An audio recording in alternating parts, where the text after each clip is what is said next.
Good evening, everybody. I'm Lou Dobbs. A rebellion by rank-and-file conservatives forcing House Republican leaders to postpone a planned vote on the Iranian nuclear deal. A procedural vote on the deal was scheduled for this afternoon, but a number of Republican members objected, saying Congress has no business voting on that agreement until President Obama sends Congress the side deals between Iran and the UN's international nuclear reactors. This a major blow to House Speaker John Boehner. It now appears lawmakers will never vote on a resolution of disapproval of the president's nuclear deal. Instead, this is, at this point, appears to be a blocking action on the deal that may be effective. All of this occurring in the House of Representatives, all of this coming as Donald Trump, Senator Ted Cruz, and Tea Party Republicans were gathering on the West Lawn of the Capitol to denounce the deal as well. Trump told several thousand Tea Party members that the Iranian deal has been incompetently negotiated and that he would do a much better job. We'll be talking with the congressman who helped uncover these Iranian side deals and who is a leader of today's rebellion. Republican Congressman Mike Pompeo joins us. Also tonight, Iran's supreme leader ramped up his hostile rhetoric toward the United States and Israel today. Ayatollah Khamenei today ruled out further negotiations with the United States after the nuclear deal is implemented. And he predicted Israel will not exist in 25 years. That's because he reiterated his commitment to destroy Israel. We'll discuss the impact of all of this on U.S. foreign policy as Russia tries to extend its influence in the Middle East. I'll be joined by former U.S. Ambassador to Saudi Arabia, Robert Jordan, Fox News Middle East and terrorism expert Dr. Waleed Phares. Our top story tonight, the Republican rebellion and their effort to stop the president's nuclear deal with Iran. As of now, Republicans in Congress are working on a plan that they believe will have the best chance of stopping the deal. As the Republicans work into the night on that, two rivals for the Republican presidential nomination, well, they met in Washington to attack the agreement. Donald Trump and Senator Ted Cruz headlined a rally warning of catastrophic consequences if the deal is passed. Fox News chief political correspondent Carl Cameron with our report. In 90-degree heat, Donald Trump took the stage at a Capitol Hill protest against the Iran nuclear deal, sponsored by the Tea Party Patriots, the Zionist Organization of America, and the Center for Security Policy. Thousands turned out. Never, ever, ever in my life have I seen any transaction so incompetently negotiated as our deal with Iran. We are led by very, very stupid people. Unlike his GOP rivals, Trump does not plan to immediately nullify the Iran deal if elected. He says the next president must be a negotiator. And after the 4 Americans imprisoned in Iran now are freed, and Trump asks Congress to reimpose sanctions, he says he'll renegotiate with Tehran, but will not say how. I don't talk because I don't want to tell. I don't want to say things that the other side is going to learn everything about me. Hillary Clinton, who helped start the Iran talks, dumped on Trump's proposed renegotiation as naive, but suggested it could be strengthened during implementation. We will begin from day one to set the conditions so Iran knows it will never be able to get a nuclear weapon, not during the term of the agreement, not after, not ever. It was Ted Cruz that invited Trump to the Capitol rally. He makes no secret of courting Trump's supporters should the real estate mogul falter, and disagreed with renegotiating with Iran. Any commander-in-chief worthy of defending this nation should be prepared to stand up on January 20th, 2017, and rip to shreds this catastrophic deal. But the protest will have little effect on national security. GOP leaders concede President Obama has the votes, 42 now in the Senate, to overcome bipartisan opposition to the Iran deal. In North Carolina today, Jeb Bush focused on economic security and laid out his plan to reform and reduce federal taxes. He'd slash the current 7 federal income tax brackets to 3. The top bracket of 39% would drop to 28, followed by 25 and 10% brackets. He'd eliminate tax breaks for hedge fund managers and private equity billionaires and significantly cut the current corporate tax rate, among other things. We will bring the corporate tax rate from 35%, the highest corporate tax rate in the industrial world, down to 20%. Which is below that of China. For the last couple of weeks, Jeb Bush has distinguished himself from the rest of the GOP field by going after Trump almost daily, calling him not really a conservative. Tomorrow that changes. Louisiana Governor Bobby Jindal calls a full-dress news conference at the National Press Club. Tonight he tells Fox he views Trump not as a conservative nor a liberal, but as an egomaniacal narcissist, only about himself. Lou? Carl, thank you very much. Carl Cameron. This campaign's starting to pick up, isn't it?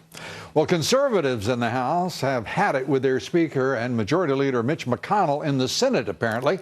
Those members today rebelled against leadership, and they unleashed chaos on Capitol Hill. House Republican leaders were forced to delay a planned vote today on the Iranian nuclear deal.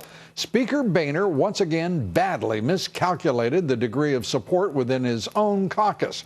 Conservatives are now demanding the Obama administration send for congressional review all side deals between Iran and international nuclear inspectors before any vote of any kind is taken. This open rebellion follows Boehner's denial that dissension within his own party is making his job more difficult. No, it's not. Does not make it more difficult. They've got widespread support in the conference, and I appreciate that. Our first guest helped expose the two side agreements to the Iranian nuclear deal made between Iran and the UN's International Atomic Energy Agency. Joining us tonight, Congressman Mike Pompeo, who serves on the House Permanent Select Committee on Intelligence as well as the House Select Committee on Benghazi. Congressman, good to have you with us. What have you all done? This is quite a bold move, and you have reversed the leadership's direction on the Iranian nuclear deal, apparently. What's going on? Well, Lou, thanks for having me on tonight. I actually think it's great. I think the Speaker has grabbed a hold of where the conference is. We all know that no American has had the opportunity to read this agreement. And Corker Cardin requires the President hand over all the documents. He hasn't done that. And now the Speaker has chosen a path that I think a broad swath of our party can accept as the right answer. We're going to demand that the President allow the American people to see this deal before it's the case that we're going to move down the Corker-Cardin path. And so we'll begin a process late tonight, which will allow the House to say clearly and emphatically, and force Democrats to take a position, too, on whether or not they think they've had access to the entire agreement. This is a hugely positive step, and I think the Speaker did a great job of listening to the conference today. You know, Congressman, for our audience, to be clear, Congressman Pompeo and Senator Tom Cotton, back in July, are the ones who discovered the side deals between the United Nations inspectors and the Iranians. This would not have happened had you two not done your jobs and exposed what is going on. Now, as you and I have discussed, a second part of the deal is out there on the history of their efforts, the Iranians' efforts to enrich uranium and to create a weapon. Why in the world could any president, how could any president presume to be so arrogant as not to include the Congress in any deal of this magnitude? It's remarkable, Lou. The Ayatollah Khamenei and his team have read this agreement, but Secretary Kerry and President Obama have not. No American has read the details, and this is important. You're right. Your point is exactly right. These two secret side deals aren't just details. They aren't about the color of the bus the inspectors will drive. These are about important details of verification. The President tells us this isn't about trust, but about how we verify. And the truth is, the American people and no member of Congress knows the details of how it is the President intends to verify whether Iran is complying with this agreement. What we've seen so far is bad. The Iranians, frankly, are already cheating. They're cleaning up sites there even as we speak. And so how any member of Congress could have contemplated voting for this deal without having seen all of its contents is frankly beyond me. The procedural vote was to be today. The Rules Committee, I understand that the conference is going through, the committee is working on preparing a new set of votes to take place tomorrow and Friday. What is your judgment about, first, the support for this approach? How broad is it in the conference? And how likely is it that it will be effective in any way in stopping this deal? So, Lou, I think there'll be broad support in the conference. I think we'll get lots of Republicans, and I'm hopeful many Democrats, too, to vote for the provisions that we'll vote on Thursday and Friday. It is a more difficult question about how effective this will be in stopping the president. We have watched him behave lawlessly, whether it was with respect to immigration or the Affordable Care Act We watched him run through stop sign after stop sign after stop sign. I'm hopeful that the American people, who reject this deal by over 2-1, will demand that the president comply with his requirements, send us all the details of the agreement, and then Congress can make a decision about whether or not to support this deal. The majority of Congress, the majority of the Senate oppose this deal. The vast majority of the American people, by a margin of better than 2-1, oppose this deal. And we are watching a process unfold in which the president will have a deal, because he would not call it a treaty, and circumvent the Constitution and traditional process in dealings with foreign nations. What are to be the consequences? So I hope there's many. There's certainly the option for legal recourse. But before that, I think the American people are going to make judgments about how we each vote with respect to the Iran Nuclear Review Act that we'll vote on this week.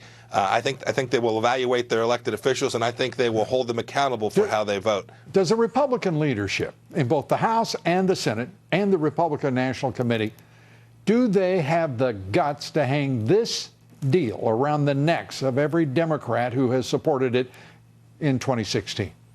I'm counting on it. There's absolutely no excuse for not doing that. This is a deal that the American people get. They get at their very bones that the Iranians, given $150 billion to expand their terror regime, is a bad idea. I think every elected official needs to hold every other elected official accountable for how they vote. If you vote for this deal, you have voted to support granting a whole bunch of money to a whole bunch of really, really bad people. Final question. We're way over time here, but Congressman, I can't let you go without asking, is this the end of the line for Speaker Boehner as the leader of your conference? Oh, I think there's still a lot of meat on that bone. I think there's a long way to go. I am very pleased with the fact that today he listened to the conference and all of leadership joined in to get us to this place. America will be better off for that. Congressman Mike Pompeo, we thank you for being here. We appreciate your time. Thank you, Lou. And we're coming right back with much more. Stay with us.